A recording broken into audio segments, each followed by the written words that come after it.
മഹാരാഷ്ട്രയ്ക്കും അസമിനും പുറമെ പ്രളയ ദുരിതത്തിൽ മുങ്ങി ഉത്തർപ്രദേശും ഉത്തരാഖണ്ഡും. ഉത്തരേന്ത്യൻ സംസ്ഥാനങ്ങളിൽ ജാഗ്രതാ നിർദ്ദേശമുണ്ട്. മുംബൈ വാസികൾക്ക് ആശങ്കയായ റെഡ് അലർട്ടും കാലാവസ്ഥാ നിരീക്ഷണ കേന്ദ്രത്തിന്റെ മുന്നറിയിപ്പുമുണ്ട്.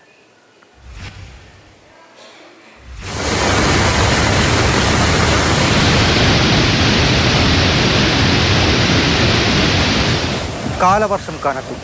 ഉത്തരേന്ത്യയിൽ മഴ ശക്തി പ്രാപിച്ചു. ഹിമാലയൻ മേഖലകളിൽ മഴ തകർത്ത് പെയ്യാൻ തുടങ്ങിയതോടെ തൊട്ടടുത്ത് കിടക്കുന്ന സംസ്ഥാനങ്ങളുടെ അവസ്ഥ വീണ്ടും പരിങ്ങലായി. ഉത്തർപ്രദേശിന്റെ വടക്കുഭാഗത്ത് ഫിൽബിത്തിലും ലഖിംപൂർ ഖേരിയിലും ഗാസിയാബാദിലുമെല്ലാം കെടുതി രൂക്ഷം. കഴിഞ്ഞ 24 മണിക്കൂറുടെ റിപ്പോർട്ട് ചെയ്തത് 11 മരണം. ഉത്തരാഖണ്ഡിൽ ഗംഗാ നദിയിലെ പുണ്യജലത്തിന് മുകളിലൂടെ പ്രളയജലം ഒഴുകിയെത്തുന്നുണ്ട്. ഹരിദ്വാറും ഋഷികേശും ലാൻഡ്സ്റ്റൗണും അടക്കം ജാഗ്രതയിൽ.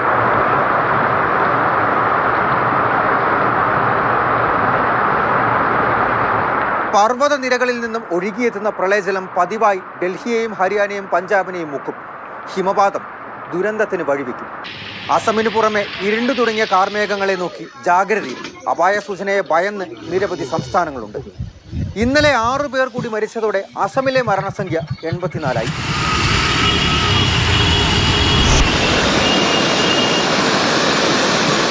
മുംബൈയിൽ മഴ മാറി നിൽക്കുന്നു. ഇതുവരെയുള്ള മഴക്കെടുതിയിൽ ആകെ 1 മരണമാണ് റിപ്പോർട്ട് ചെയ്തത്. എന്നാൽ നവി മുംബൈ, താനെ, പൂനെ, മുംബൈ തീരപ്രദേശങ്ങളിലൊക്കെ റെഡ് അലേർട്ട് ഉള്ളത് ആശങ്കയാണ്. വെള്ളക്കെട്ട് ഇറങ്ങിയതോടെ സബർബൻ ട്രെയിനുകളടക്കം നിയന്ത്രിത വേഗത്തിൽ സർവീസ് പുനരാരംഭിച്ചു. മാതൃഭൂമി ന്യൂസ്, ഡൽഹി.